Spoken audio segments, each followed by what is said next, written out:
Hello student, good morning. आप सभी का एक बार फिर से ऑनलाइन क्लासेज में स्वागत है।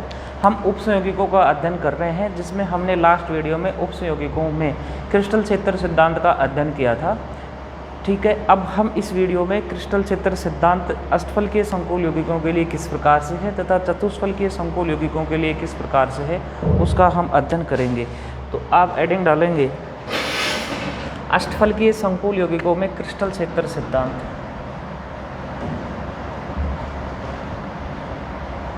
अष्टफलकीय संकुल यौगिकों में क्रिस्टल क्षेत्र सिद्धांत। क्रिस्टल क्षेत्र सिद्धांत CFT इन ओक्टाहेड्रल कॉम्प्लेक्सेज। ठीक, देखो क्या है, अष्टफलकीय संकुल यौगिकों में जो संकुल यौगिक होती है, उनके संकुल यौगिक होते हैं, उनकी आकृति इस प्रकार से होती है। यहाँ एक धातु परमाणु, उससे ये 6 लिगेंड जुड़े होते हैं। ठीक है, तो CFT के अनुसार जैसे ही केंद्रीय धातु परमाणु है, केंद्रीय धातु परमाणु के जो ये इलेक्ट्रॉन है, ठीक है, इन इलेक्ट्रॉनों के पास जैसे ही लिगेंड आते हैं, ठीक है, इन लिगेंडों के आने के कारण लिगेंडों पर ऋणावेश या जो द्विध्रुव बनता है, ठीक है, या लिगेंडों पे जो लोन पेयर है वो, और इन केंद्रीय धातु परमाणु के पास उपस्थित इलेक्ट्रॉनों की वजह से इन दोनों के बीच में होता है प्रतिकर्षण। प्रतिकर्षण के कारण डी उपकोष के ये जो 5 कक्षक हैं, डी उपकोष के 5 कक्षक हैं, ये 2 भागों में विभक्त हो रहे थे। एक भाग को हम कह रहे थे EG कक्षक और एक को हम कह रहे थे T2G कक्षक। क्या कह रहे थे? T2G कक्षक। एक को कह रहे थे EG और एक को हम कह रहे थे T2G कक्षक। इस प्रकार से अष्टफलकीय संकुल यौगिकों में अपना क्या है, ये 5 डी कक्षक 2 भागों में विभक्त हो रहे थे। हमने लास्ट वीडियो में ये पढ़ा था कि जो ये कक्षक होते हैं dx² y² और एक होता है dz², ये अक्ष पर स्थित होते हैं। कहाँ स्थित होते हैं? अक्ष पर स्थित होते हैं। इस प्रकार से, जैसे मान लो इसे हमने x अक्ष मान लिया, तो ये x अक्ष पर स्थित हैं। ठीक, अक्ष पर स्थित होने के कारण जैसे इनके संपर्क में लिगेंड आता है तो इनका जो प्रतिकर्षण होता है वो इस प्रकार से होता है। जैसे मान लो यहाँ के कोई धातु परमाणु है, उससे इस प्रकार से ऐसे लिगेंड धातु परमाणु है, उसका जो कक्षक है, जो अक्ष पर कक्षक है, इस प्रकार से, जैसे मान लो ये है, ये धातु परमाणु है, उसका कोई अक्ष पर कक्षक है, वो इस प्रकार से होगा अक्ष पे। ठीक है, इस प्रकार से कक्षक है, और आने वाला लिगेंड भी जब अक्ष पर ही आएगा तो उस स्थिति में ये लिगेंड इस अक्ष पर स्थित जो कक्षक है उसका प्रतिकर्षण अधिक करेगा। तो अक्ष पर जो अपने कक्षक स्थित होते हैं वो ये दोनों होते हैं, इनका प्रतिकर्षण अधिक करता है, अधिक प्रतिकर्षण करता है, जिसके कारण इनकी ऊर्जा अधिक बढ़ जाती है और इन्हें हम कहाँ रख देते हैं? ऊपर रख देते हैं। ठीक है, तथा जो अक्ष पर स्थित नहीं है, जैसे dxy dyz और एक होता है dxz, ये दोनों ही अपनी अक्ष से, जैसे मान लो dxy है तो ये x अक्ष और ये y अक्ष है, इससे 45 डिग्री के कोण पे रहेंगे। जैसे dyz है तो ये भी क्या है, y और z अक्ष से कहाँ रहता है? 45 डिग्री के कोण पे रहता है। ठीक है, अच्छा, अब आने वाला लिगेंड तो इधर है, y अक्ष पर मान लो कोई लिगेंड आ रहा है और कक्षक कहाँ है? इसके 45 डिग्री पर। तो जो कक्षक यहाँ था, यानी जो y अक्ष पर था, उसका तो प्रतिकर्षण अधिक है, जबकि जो ये बीच में आ गया ना, तो इनका प्रतिकर्षण क्या रहता है? कम। जब इन पर प्रतिकर्षण कम रहता है, इन तीनों पर, तो इनकी ऊर्जा भी कम रह जाती है, उतनी अधिक ऊर्जा नहीं बढ़ पाती है, ऊर्जा कम रह जाती है। कम रहने के कारण इन्हें हम कहाँ रख देते हैं? नीचे रख देते हैं। ठीक है, अच्छा, अब देखो क्या है, क्या था, जैसे लिगेंड जब तक नहीं आया है तब तक डी उपकोष क्या रहते हैं? समभ्रंश डी कक्षक रहते हैं। उन सभी की ऊर्जा क्या है? 5 डी कक्षकों की ऊर्जा क्या है? समान है। जैसे ही लिगेंड आता है उस स्थिति में इनकी ऊर्जा क्या हो जाती है? बढ़ जाती है। जैसे ही लिगेंड आ गया तो लिगेंड की उपस्थिति में ऊर्जा क्या हो गई? बढ़ गई। जैसे ही लिगेंड की उपस्थिति में इनकी ऊर्जा बढ़ जाती है तो लिगेंड और इनके जो इलेक्ट्रॉन है उनके बीच में प्रतिकर्षण होता है और ये कक्षक 2 भागों में विभक्त हो जाते हैं। जिनमें प्रतिकर्षण अधिक होता है या जो अक्ष पर स्थित हो रहे हैं उनमें प्रतिकर्षण ज़्यादा था, तो उनकी ऊर्जा क्या होगी, अधिक बढ़ गई। इन्हें हम कह रहे थे ईजी कक्षक। क्या कह रहे हैं, ईजी कक्षक या ईजी सेट। वास्तव में ये इस ईजी में कौन कौन से हैं, इनमें D X square Y square है और एक कौन सा है, उनमें से डी जेड स्क्वायर है। इन दोनों की ऊर्जा अधिक बढ़ती है इसलिए ऊपर रखते हैं, लेकिन इन दोनों की ऊर्जा आपस में बराबर रहती है इसलिए हमने दोनों को साथ रखा है। ठीक है, जबकि जो तीन कक्षक जो बच गए जो अक्ष पे नहीं है, D X Y, D Y Z और डी एक्स जेड, उन्हें हम नीचे रखते हैं। उनकी ऊर्जा बढ़ती तो है लेकिन इतनी नहीं बढ़ पाती है, पहले से थोड़ी सी कम रह जाती है, इसलिए इन्हें हम कहते हैं T2G कक्षक और इन्हें हम इनके थोड़ा सा नीचे रखते हैं। इधर से इधर अपनी क्या जाती है, ऊर्जा। ठीक है, जो ये बीच में जो ये रह जाता है इसे हम कहते हैं औसत ऊर्जा। क्या कहते हैं, औसत ऊर्जा, या इसे हम कहते हैं बेरी सेंटर। औसत ऊर्जा कह रहे हैं या क्या कह रहे हैं, बेरी सेंटर कह रहे हैं। ठीक है, अच्छा अब देखो ये जो पूरा ऊर्जा अंतराल है, ये जो पूरा गैप है, ये जो पूरा ऊर्जा अंतराल है इसे हम कह रहे हैं डेल ओ। डेल ओ कह दें या हम कह दें क्रिस्टल क्षेत्र विपाटन ऊर्जा। क्या कह रहे हैं, डेल ओ। और एक डेल ओ है ना, ये 10 DQ के बराबर होता है। एक डेल ओ किसके बराबर होता है, 10 DQ। ये जो ऊर्जा अंतराल ये डेल ओ है, डेल यहाँ अंतर को दर्शा रहा है, ओ हम ओक्टाहेड्रल के लिए ले रहे हैं। यदि हम चतुष्फलकीय लेंगे टेट्राहेड्रल तो यहाँ हम ऊर्जा अंतराल को हम क्या कहेंगे, डेल टी कहेंगे। ठीक है, उसके अलावा देखो क्या है, यदि कोई इलेक्ट्रॉन T2G कक्षक में आ रहा है तो उसके लिए हम जो ऊर्जा का मान रखेंगे वो रखेंगे -0.4 डेल ओ पर इलेक्ट्रॉन। एक इलेक्ट्रॉन के लिए कितना रखेंगे, -0.4 डेल ओ पर इलेक्ट्रॉन। और कोई यदि ऊपर जा रहा है, इस स्थिति में ऊपर जा रहा है तो उसके एक इलेक्ट्रॉन के लिए हम ऊर्जा का मान रखते हैं +0.6 डेल ओ पर इलेक्ट्रॉन। कितना रखते हैं, +0.6 डेल ओ पर इलेक्ट्रॉन। ऐसा इसलिए रखते हैं हम कि ये दोनों के मान है ना आपस में क्या हो जाए, बराबर हो जाए। जैसे मान लो हमने ये कहा सभी में एक एक इलेक्ट्रॉन है, यानी इसमें 3 इलेक्ट्रॉन है और इधर क्या है, 2 इलेक्ट्रॉन है। तो ये 2 इलेक्ट्रॉन है, ऊपर कितने इलेक्ट्रॉन गए हैं, 2 गए हैं। एक इलेक्ट्रॉन के लिए अब कितना ले रहे हैं, 0.6 प्लस का, तो 2 इलेक्ट्रॉन के लिए प्लस का कितना हो गया, 1.2। नीचे भी तीनों में मान लो एक एक इलेक्ट्रॉन है तो एक इलेक्ट्रॉन के लिए -0.4 है, तो 3 के लिए कितना होगा, -1.2। हम ये मान 0.4 और 0.6 इसलिए लिए हैं कि दोनों के मान आपस में क्या हो जाए, बराबर। देख लो 1.2 और 1.2, एक माइनस का एक प्लस का, दोनों का कुल मान क्या हो गया, 0।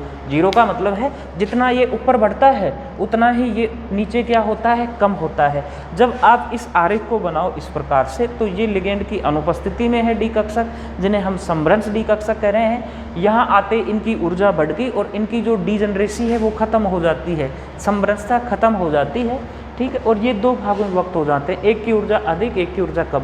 एक चीज़ का हम विशेष ध्यान रखेंगे, जब इसकी ऊर्जा हम कम करने लगे ना तो कम करते करते हम यहाँ तक नहीं ले आएंगे, बिल्कुल नीचे नहीं लाएंगे। नीचे लाने का मतलब है इनकी ऊर्जा जो पहले से डी कक्षक है उनसे भी क्या हो गई, कम। पहले से जो डी कक्षक है जब लिगेंड नहीं आया उस स्थिति में उससे तो अधिक रहती है, यानी इससे थोड़ा सा हमें ऊपर रखना है, इसके ऊपर रखना है, चाहे वो कितना ही कम हो। ठीक है, इस बात का हम ध्यान रख लेंगे। अब हम एक चीज़ ज्ञात करेंगे, वो हम ज्ञात करेंगे इनकी CFSE, crystal field stabilisation energy, crystal क्षेत्र स्थायीकरण ऊर्जा, क्रिस्टल क्षेत्र स्थायीकरण ऊर्जा। ठीक है, जैसे ही देखो इनकी डीजनरेसी खत्म होती है तो एक अतिरिक्त स्थायित्व आ जाता है। जो अतिरिक्त स्थायित्व आता है उस ऊर्जा को हम कहते हैं CFSE, क्रिस्टल क्षेत्र स्थायीकरण ऊर्जा। ठीक है, तो देखो इसके मान ज्ञात करने का एक तरीका है, वो है T2G में इलेक्ट्रॉन गुणा, T2G में इलेक्ट्रॉन गुणा 0.4। हमें पता है T2G के लिए हम क्या ले रहे हैं, 0.4। ठीक है, प्लस क्या है, EG में इलेक्ट्रॉन यानी इन EG कक्षकों में कितने इलेक्ट्रॉन है, और इसको हम गुणा कर देंगे किससे, प्लस के 0.6 से। ये तो किससे गुणा है, -0.4 से। ठीक है, और ये किससे गुणा है, +0.6 से। ठीक है, जैसे मान लो मैंने एक उदाहरण ले लिया कि T2G में इलेक्ट्रॉन आ रहे हैं 3, ठीक है, और Eg में इलेक्ट्रॉन आ रहे हैं 1, ठीक है। तो देखो कैसे करेंगे हम सोल्व। T2g में कितने इलेक्ट्रॉन है 3, 3 को गुणा किससे किया 0.4 से, माइनस के 0.4 से, तो ये कितना हो गया माइनस का 1.2, ठीक है। Eg में कितना इलेक्ट्रॉन है 1, हमने किससे गुणा किया प्लस के 0.6 से, तो देखो प्लस के 0.6 से गुणा होते क्या हो गया 0.6 डेल ओ, मात्रक डेल ओ ही है, ठीक है। तो ये माइनस का 1.2 प्लस का 0.6, तो ये कितना हो गया 0.6 माइनस का डेल ओ, ठीक है। dq के रूप में हम लिखना चाहें तो 1 डेल ओ 10 dq के बराबर होता है, तो 0.6 डेल ओ किसके बराबर हो गया 6 dq के बराबर हो गया, ठीक है। तो ये इनकी ऊर्जा हम CFSE को इस प्रकार से ज्ञात करेंगे। अब देखो क्या है, हम एक चार्ट बनाएंगे जिसमें D में जितने भी इलेक्ट्रॉन हैं उनका इलेक्ट्रॉनिक विन्यास लिखेंगे, T2g Eg में कितने इलेक्ट्रॉन है CFSE का मान ज्ञात करेंगे, चुम्बे के आघूर्ण का मान ज्ञात करेंगे, ठीक है। देखो यहाँ जो ऊर्जा है ना हम डेल ओ के रूप में लिख रहे हैं, ठीक है। उसके अलावा ऊर्जा है ना वो देखो इस प्रकार से ज्ञात की जाती है, डेल ओ होता है वो होता है Hc बाई लैम्बडा, ठीक है, Hc बाई लैम्बडा, या हम ये भी कह सकते हैं डेल ओ को Hc इंटू न्यू बार, ठीक, 1 अपॉन लैम्बडा न्यू बार हो जाता है तरंग संख्या, ये क्या है अपनी तरंग दैर्घ्य, ठीक। ये जो पार्ट है ना ये अपना एटॉमिक स्ट्रक्चर परमाणु संरचना का पार्ट है कि वहाँ से हम ऊर्जा किस प्रकार से ज्ञात करें। यहाँ हमें जो अष्टफलकीय संकुल यौगिकों के लिए या हम कहते हैं CFT के अंदर हमसे ऊर्जा का मान इस प्रकार से ज्ञात नहीं करवाता है, फिर भी हम एक छोटी सी बात ध्यान रखेंगे, वो क्या रखेंगे कि देखो क्या है, यदि न्यू बार बढ़ता है ना, यदि न्यू बार बढ़ता है, हम कह रहे हैं वेव नंबर मान लो किसी के लिए 20,000 सेंटीमीटर है, 20,000 मात्रक इनका सेंटीमीटर इनवर्स होता है, 20,000 सेंटीमीटर इनवर्स है, दूसरे के लिए मान लो 30,000 सेंटीमीटर इनवर्स है, तो ज़्यादा ऊर्जा किसके लिए होगी 30,000 सेंटीमीटर इनवर्स वालों के लिए होगी, ठीक है। एक बात का और हम ध्यान रखेंगे, जैसे हम इनमें इलेक्ट्रॉनिक विन्यास भरेंगे ना तो ये ओबो सिद्धांत का पालन नहीं करेंगे, ठीक है, ओबो सिद्धांत का पालन नहीं करेंगे। मुख्यतः ओबो सिद्धांत जो 3 सिद्धांत थे हुंड का, पाउली का, N+L लिम, उनमें से ये हुंड के सिद्धांत की ये अवहेलना करते हैं या उसका पालन नहीं करते हैं। देखो क्या है, हुंड क्या था कि जैसे मान लो अपने पास H कक्षक है या अपने पास P कक्षक है या अपने पास क्या कक्षक है D कक्षक है, तो D उपकोष में 5 कक्षक, P उपकोष में 3, S उपकोष में कितने कक्षक होते हैं 1। तो हुंड ये कहता है कि S उपकोष में पहला इलेक्ट्रॉन आएगा इस प्रकार से, P उपकोष में शुरुआती 3 इलेक्ट्रॉन आएंगे इस प्रकार से, जब सभी में एक एक इलेक्ट्रॉन आ गए फिर उसके बाद में युग्मन प्रारंभ करते थे, चौथा इलेक्ट्रॉन आते युग्मन प्रारंभ करते हैं, ठीक है। तथा D उपकोष में 1 2 3 4 5 कक्षक हैं, तो पांचों कक्षकों में 1 2 3 4 5 पांचों कक्षकों में हमें क्या क्या करने पड़ेंगे, एक एक इलेक्ट्रॉन देने पड़ते हैं हुंड के हिसाब से। उसके बाद में हम क्या करते हैं युग्मन प्रारंभ करते हैं। लेकिन यहाँ देखो क्या है, यहाँ एक नया कॉन्सेप्ट आ जाता है, वो आ जाता है, एक तो आ जाता है प्रबल लिगेंड के लिए, किसके लिए आ जाता है प्रबल लिगेंड के लिए, और एक कॉन्सेप्ट आ जाता है अपना किसका दुर्बल लिगेंड के लिए, ठीक है। तो देखो क्या है, यदि प्रबल लिगेंड होता है ना उस स्थिति में हम इलेक्ट्रॉनिक विन्यास किस प्रकार से करेंगे, पहला इलेक्ट्रॉन, दूसरा इलेक्ट्रॉन, तीसरा इलेक्ट्रॉन, चौथा इलेक्ट्रॉन जाना कहाँ चाहिए यहाँ, फिर पांचवा यहाँ, और छठा इलेक्ट्रॉन आए 6 नंबर का, उसके बाद में हमें क्या करना प्रारंभ होता है युग्मन, यानी यहाँ इलेक्ट्रॉन लाते हैं, ठीक। लेकिन क्या है प्रबल लिगेंड के लिए क्या है, इलेक्ट्रॉन हम इस प्रकार से भरेंगे 1 2 3, फिर उसके बाद में चौथा इलेक्ट्रॉन ऊपर Eg में नहीं जाकर कहाँ रह जाता है T2g में रह जाता है, ठीक है। जबकि दुर्बल क्षेत्र लिगेंड के लिए हम चौथा इलेक्ट्रॉन कहाँ ले जाते हैं, ऊपर ले जाते हैं। ऐसा इसलिए होता है कि भाई देखो जो प्रबल लिगेंड है ना ये इलेक्ट्रॉनों से प्रतिकर्षण अधिक करता है, खुद के पास भी लोन पेयर या नेगेटिव आवेश ज़्यादा रहता है, जिसके कारण ये जो अपने धातु परमाणु के D उपकोष के इलेक्ट्रॉन हैं उनसे प्रतिकर्षण अधिक करता है, ठीक है। जब उनसे प्रतिकर्षण अधिक करता है ना तो इसकी ऊर्जा का मान अधिक हो जाता है, या हम कहते हैं प्रतिकर्षण अधिक होने के कारण ये जो ऊर्जा अंतराल है जिसे हम क्या कह रहे हैं डेल ओ, ये जो ऊर्जा अंतराल है या जो गैप है वो क्या हो गया, ये अंतराल ज़्यादा हो गया, ठीक है।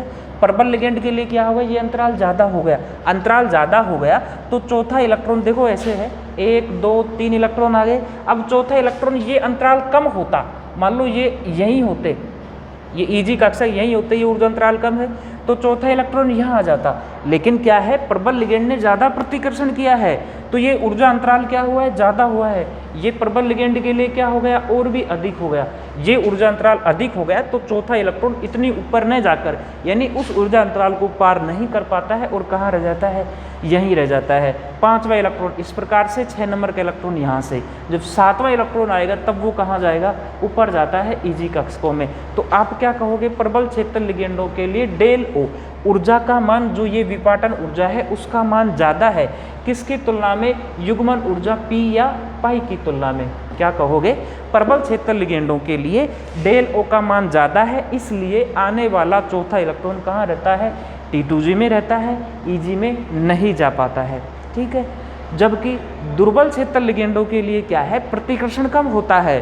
प्रतिकर्षण कम होता है तो ऊर्जा इतनी नहीं बढ़ पाती है, ऊर्जा इतनी नहीं बढ़ पाती है, तो EG कक्षक और T2G के बीच में ऊर्जा अंतराल, जो जिसे हम डेलो कह रहे हैं, वो क्या रहता है, कम रहता है। कम रहने के कारण चौथा इलेक्ट्रॉन कहाँ जाता है, ऊपर जाता है। ठीक है, इस चीज़ का हम ध्यान रखेंगे। अब हम देखो एक चार्ट बनाते हैं और सभी के लिए हम CFSE का मान ज्ञात करते हैं।